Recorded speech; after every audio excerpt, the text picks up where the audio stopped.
பழைய ஏற்பாடுல இதுவரைக்கும் பார்க்காத ஒரு புதிய விஷயத்தை தான் யோவான் ஸ்நானகன் வனாந்திரத்துல பண்ணிட்டு இருந்தார். மனம் திரும்புதலின் ஞான ஸ்நானம். இதை யோவான் ஸ்நானகன் தான் உருவாக்குனாரா? எருசலேமுக்குள்ள பண்ணாம ஏன் வனாந்திரத்துல பண்ணாரு? இது எப்படி கிறிஸ்தவத்துடைய முக்கியமான கட்டளையா மாறுச்சு? இதை பத்தி தான் இந்த புதிய சீரீஸ்ல நம்ம ஃபுல்லா பார்க்க போறோம். கொஞ்சம் லென்த்தா தான் இருக்கும், அட்ஜஸ்ட் பண்ணிக்கங்க.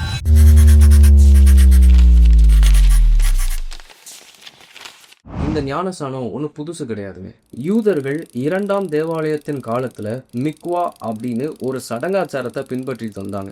அதாவது இந்த ஞானஸ்தானத்துக்கு அவங்க மிக்வான்னு பேர் வச்சிருந்தாங்க. அந்த காலகட்டத்துல யூதர்கள் எண்ணிக்கையில குறுகினதுனால புறஜாதிகளையும் யூதர்களின் மார்க்கத்துக்கு மனம் மாற்றம் செஞ்சாங்க. அந்த மனமாற்றத்துக்கு 3 முக்கியமான கட்டளைகளை நியமிச்சிருந்தாங்க. நியாயப்பிரமாணத்தை கற்றுக்கணும், விருத்த சேதனம் செய்யணும், மிக்வா அதாவது இந்த ஞானஸ்தானம் எடுத்துக்கணும். இந்த மிக்வாவை பொறுத்த வரைக்கும் ஒரு புறஜாதி ஆபிரகாமின் சந்ததியா மாறுறதுக்கு தன்னை சுத்திகரிக்கணுங்கிறது தான் இதோடைய பொருள். இந்த மனமாறுதல் பிரமாணத்திற்கும் ஆண்டவருக்கும் விரோதமான செயல்னு சில யூதர்களும் ஆசாரியர்களும் கருதுனாங்க. ஏன் இயேசுவே யூதர்களுடைய இந்த கன்வர்ஷனை பார்த்து ஹிப்போக்ரைட்ஸ்னு கடிந்து கொண்டிருக்கிறார்.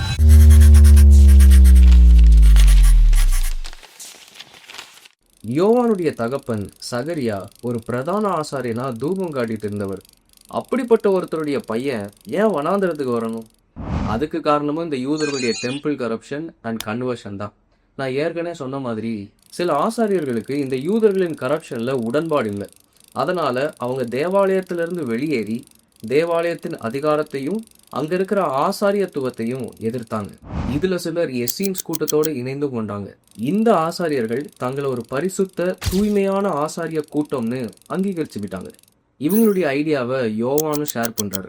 அவர் முழுசா எஸ்ஸின்னு சொல்ல முடியாது, பட் பல விஷயங்கள்ல ஒத்து போகுது.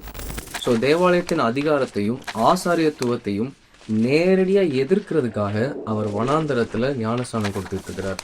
இந்த மிக்வா சடங்குக்கும் யோவான் ஸ்நானனுடைய ஞானஸ்தானத்துக்கும் கண்டிப்பா நிறைய வித்தியாசங்கள் இருக்குங்க.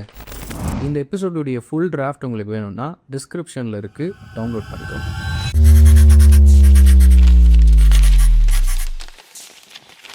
யோவானை பொறுத்த வரைக்கும் யூதர்களா இருந்தாலும் சரி, புறஜாதிகளா இருந்தாலும் சரி, தேவனுடைய கண்கள்ல அவங்க பாவிகள் தான். எல்லாருக்குமே சுத்திகரிப்பு தேவைன்னு தான் அவர் பிரசங்கிச்சார்.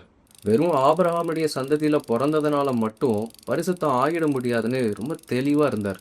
இன்னும் சொல்லப்போனா யூதர்கள் சுத்திகரிக்கப்படலைன்னா தேவனுடைய ராஜ்யத்துல பிரவேசிக்க முடியாதுன்னு கட் அண்ட் ரைட்டா சொன்னதுனால சில யூதர்களும் பயந்து மனம் திரும்புதலின் ஞானஸ்தானத்தை பெற்றுக்கொண்டாங்க.